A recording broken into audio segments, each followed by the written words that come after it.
প্ৰয়াত প্ৰচাৰ সচিব নিৰঞ্জন লাহনৰ সুৱৰণী সভা। এগৰাকী বলিষ্ঠ সাহসী ব্যক্তি আছিল লাহন ৰহমান।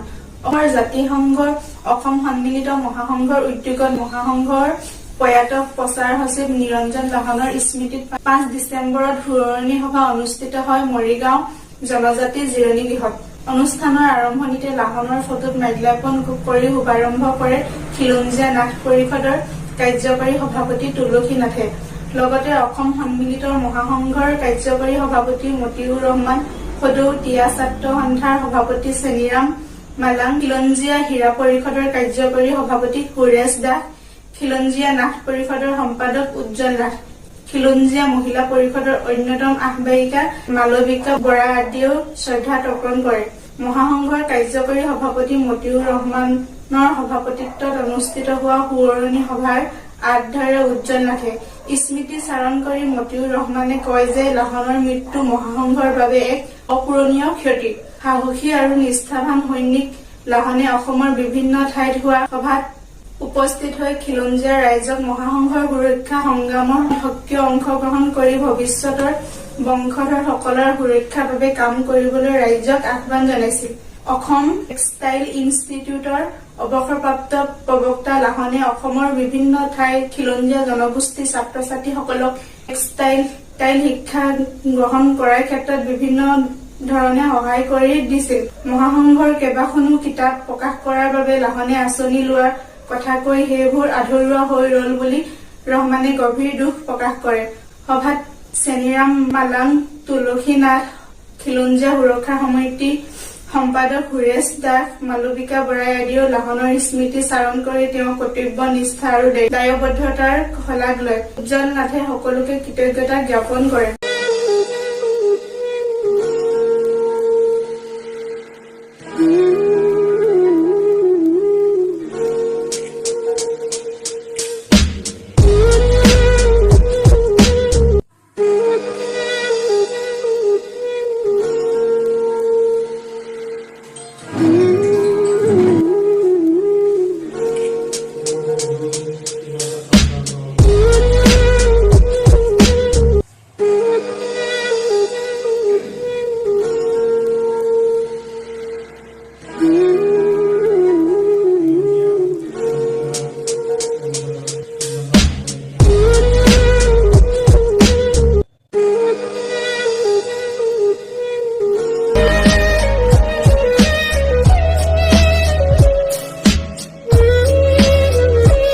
আজি সভাখন পৰিচালনা কৰিবৰ কাৰণে আমাৰ মহাসংঘৰ কাৰ্যকৰী সভাপতি মতিউৰ ৰহমান ডাঙৰীয়াক আমি সভাপতি এখন গ্ৰহণ কৰিবৰ কাৰণে অনুৰোধ জনাইছোঁ।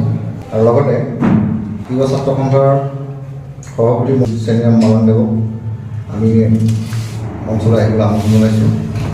সদৌ খিলঞ্জীয়া নাথ পৰিষদৰ কাৰ্যকৰী সভাপতি তুলসী নাথ দেৱকো আমি মঞ্চত আসন গ্ৰহণ কৰিবৰ কাৰণে অনুৰোধ জনাইছোঁ। বিশিষ্ট হিচাপে মালবিকা বৰা ডাঙৰীয়া দেৱকো মঞ্চলৈ আহিবৰ কাৰণে অনুৰোধ জনাইছোঁ। সদৌ খিলঞ্জীয়া সুৰক্ষা সমিতিৰ সভাপতি মঞ্চত আসন গ্ৰহণ কৰিবৰ কাৰণে জনাওঁ।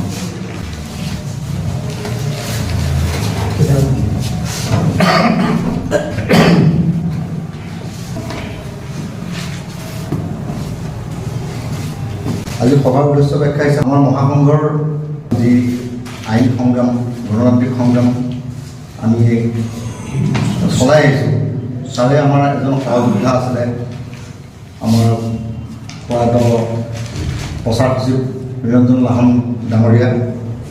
তেখেতৰ অকস্মাত বিয়োগত আমি আচলতে ব্যথিত হৈছোঁ। তেখেত বহুত আগবঢ়োৱা আছিলে, উজনি নামনি গোটেই ভ্ৰমণি কৰিছিলে আমাৰ মহাসংঘৰ বিভিন্ন কাম কাজত। আজি তেখেতক আমি হেৰুৱাই আমি বেদনাত দগ্ধ হৈ আজি তেখেতৰ এই পুৰণি অনুষ্ঠানখন আমি শ্ৰদ্ধা নিবেদিছোঁ তেখেতক। খিলঞ্জীয়া জাতি জনগোষ্ঠীসমূহৰ যিবিলাক বিপৰ্যয় সন্মুখীন হৈছে তাক লৈ এলানি আলোচনা হ'ব বুলি আমি আপোনালোক সকলোকে নিমন্ত্ৰণ জনাইছিলোঁ। উপস্থিত বিভিন্ন জনগোষ্ঠী সংগঠনৰ বিষয়ববীয়াসকল, সদস্যসকল, অসম সন্মিলিত মহাসংঘৰ কাৰণে অত্যন্ত দুৰ্ভাগ্যজনক কথা তথা অসমৰ কাৰণে আজিকালি নিস্বাৰ্থভাৱে সমাজৰ কাম কৰা মানুহ প্ৰায় নোহোৱা হ'ব ধৰিছে। এনেকুৱা এটা পৰিস্থিতিতেই প্ৰচাৰ সচিব নিৰঞ্জন লাহনেও আমাক এৰি থৈ গ'ল। মহাসংঘৰ কাম কাজত সদায় আগভাগ লোৱা আমাৰ নিৰঞ্জন লাহনৰ এই মৃত্যুত আমি এটা আঘাত পালোঁ। নিৰঞ্জন লাহন অৰিজিনেলি শিৱসাগৰৰ শিমলুগুৰি বুলি যি টুকুৰা ঠাই, আচলতে গড়গাঁও তাহানিৰ যি ৰাজধানী, এই ৰাজধানীৰেই এইটো এটা বিস্তৃত অঞ্চল যে হ'ল গড়গাঁও। তাতেই আচলতে পুৰণি ঘৰ তথা প্ৰধান ঘৰ আছিল আমাৰ নিৰঞ্জন লাহনৰ, আৰু তেওঁ গুৱাহাটীত আছাম টেক্সটাইল ইনষ্টিটিউটৰ তেওঁ প্ৰবক্তা আছিল। দুবছৰে হৈছে ৰিটায়াৰমেণ্ট হোৱা, তাৰপিছতে আকস্মিকভাৱে তেওঁ ঢুকাল। আৰু কলেজতো তেওঁ যথেষ্ট পপুলাৰ আছিল, আৰু অসমৰ বিভিন্ন ঠাইৰ জনগোষ্ঠীয় ল'ৰা ছোৱালীবিলাকক টেক্সটাইল ইনষ্টিটিউটত কেনেকৈ শিক্ষা গ্ৰহণ কৰাৰ ব্যৱস্থা কৰিব পাৰি, এইটো এটা যথেষ্ট ভাল ইনিচিয়েটিভ লৈ বহুত আমাৰ জনগোষ্ঠীয় ল'ৰা ছোৱালীক বিভিন্ন জনগোষ্ঠীক তেওঁ সহায় কৰিছিল বিভিন্ন ধৰণে। গতিকে তেওঁৰ এই মৃত্যুত আমাৰ জনগোষ্ঠীয় সমাজৰো এটা ডাঙৰ ক্ষতি হ'ল, আৰু আমাৰ কাম কাজৰ ক্ষেত্ৰতো। এই শ্ৰদ্ধাঞ্জলি অনুষ্ঠানটি নিৰঞ্জন লাহনদেৱৰ স্মৰণত কৰা হৈছে। যেতিয়া অৱসৰ গ্ৰহণ কৰে তাৰপিছতে তেখেতে সক্ৰিয়ভাৱে এই মহাসংঘৰ কামত নিয়োজিত হয়। আমাৰ খিলঞ্জীয়া জনগোষ্ঠীসকল ভাবিব নোৱাৰা ধৰণে শত্ৰুৰ চক্ৰবেহুত ভৰি থৈছে। খিলঞ্জীয়া জনগোষ্ঠীসকলৰ কিছু নেতা পালি নেতাই এই শত্ৰুসকলক সহায় কৰিছে। আমি ভাৰতৰ এখন ৰাজ্য, ভাৰতৰ উপনিৱেশ নহয়। আমি আইনী যুঁজ কৰিছিলোঁ। সেই যুঁজত আমাৰ নিজৰ দল সংগঠনসকলে আমাৰ বিৰোধিতা কৰি আমাক পৰাজিত কৰিলে। আমি পৰাজিত হোৱা নাই। আমাৰ মানুহবিলাকক এনেকুৱা এটা পৰিস্থিতি সৃষ্টি কৰিছে, কাৰোবাৰ অকণমান আন্তৰিকতা থাকিলেও মহাসংঘৰ প্ৰতি আৰু খিলঞ্জীয়াসকলৰ প্ৰতি ওলাই আহিবলৈও বাট নোপোৱা হৈছে। সেইটোও কৰিছে শাসক বিৰোধী সকলো ধৰণৰ ৰাজনৈতিক আৰু তথাকথিত দেই, আচলতে ৰাজনৈতিক সংগঠন বুলি ক'বলৈতো আজিকালি নাই, আৰু চব ৰাজনৈতিকে হৈ গৈছে। নামটো কিন্তু তেওঁলোকৰ অৰাজনৈতিক, কিছু মুনাফা লুকি আছে ৰাজনৈতিকভাৱে। যদি ঐক্যবদ্ধভাৱে যুঁজ দিয়ে, লগ হয় আমাৰ সকলো পদক্ষেপত, আৰু মহাসংঘই কিন্তু আচল কথাবিলাক ক'বলৈ লৈছে। বাকীবিলাকে সকলোৱে কি এনেই ওপৰে ওপৰে কিছুমান কথা কৈ থাকিব, তাই নন ইছ্যু কৰিবলৈ লৈছে। নন ইছ্যুক লৈ পেলাই মানুহবিলাক পাগল হৈ আছে। মহাসংঘই আচলতে বাট দেখুৱাইছে। সেই বাটত যদি আমাৰ খিলঞ্জীয়া জনগোষ্ঠীসকল আগবাঢ়ি আহে তেনেহ'লে আমাৰ জয় কিছু হ'বই। কিছু ত্যাগ কৰি হ'লেও মহাসংঘক যদি সকলোৱে সহায় কৰে আমি আগবাঢ়িব পাৰিম। আৰু জয় মহাসংঘ, জয় খিলঞ্জীয়া। মহাসংঘৰ যিটো নীতি ৰুল মই এইটো সদায় সন্মান কৰোঁ, আৰু তেওঁলোকৰ এইটো মই ফ'ল' কৰোঁ। আৰু এতিয়া যি নিৰঞ্জন লাহন বুলি কৈছে, তেখেতক মই প্ৰথমতে কৈছোঁ, আমি জাতিটোক ভাল পাওঁ, যদি আমি নিজক যদি ভাল পাওঁ, বা আমাৰ উত্তৰ প্ৰজন্মক যদি আমি ভাল পাওঁ, তেওঁলোকৰ ৰক্ষাৰ বাবে আমি কেনেধৰণৰ ষ্টেপ ল'ব লাগিব, সেইটোহে ডাঙৰ কথা। আমি মহিলা এটা গ্ৰুপো আমাক লাগিব, খুব শক্তিশালী ৰূপত এটা মহিলা গ্ৰুপ লাগিব।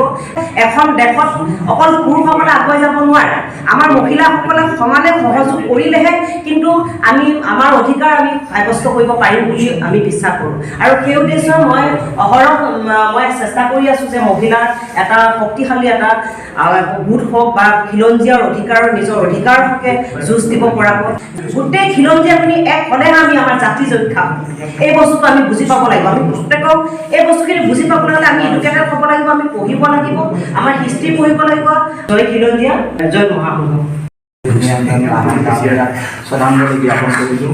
অসম সন্মিলিত মহাসংঘৰ কাৰ্যকৰী সভাপতি মতিউৰ ৰহমান ডাঙৰীয়া, তিৱা ছাত্ৰ সন্থাৰ সভাপতি ডাঙৰীয়া, খিলঞ্জীয়া নাট পৰিষদৰ সভাপতি ডাঙৰীয়া, সকলোকে মই সংগ্ৰামী অভিনন্দন জ্ঞাপন কৰিলোঁ। খিলঞ্জীয়া মানুহখিনি দিনক দিনে যি অধিকাৰসমূহ এফালৰ পৰা নাইকিয়া হৈ গৈছে, কিন্তু এতিয়া বিদেশী বহিৰাগতে ভৰি পৰিছে।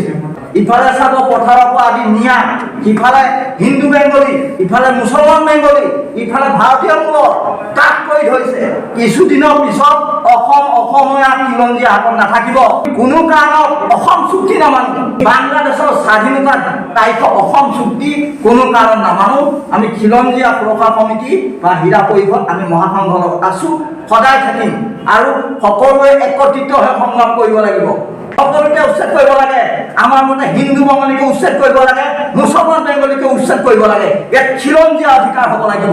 জয় খিলঞ্জীয়া, জয় মহাসংঘ। মহাসংঘৰ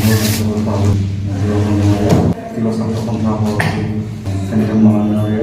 সৰ্বঅসম খিলঞ্জীয়া নাথ পৰিষদৰ সভাপতি লক্ষীনাথ ডাঙৰীয়া, খিলঞ্জীয়া সুৰক্ষা সমিতিৰ সভাপতি ৰাজেশ দাস ডাঙৰীয়া, বিশিষ্ট অতিথি হিচাপে মল্লিকা বৰা ডাঙৰীয়া নিলে, লগতে উপবিষ্ট সকলোকে আজি শ্ৰদ্ধাঞ্জলি অনুষ্ঠানত উপবিষ্ট হোৱাৰ বাবে বিশেষ কৃতজ্ঞতা জ্ঞাপন কৰিছোঁ।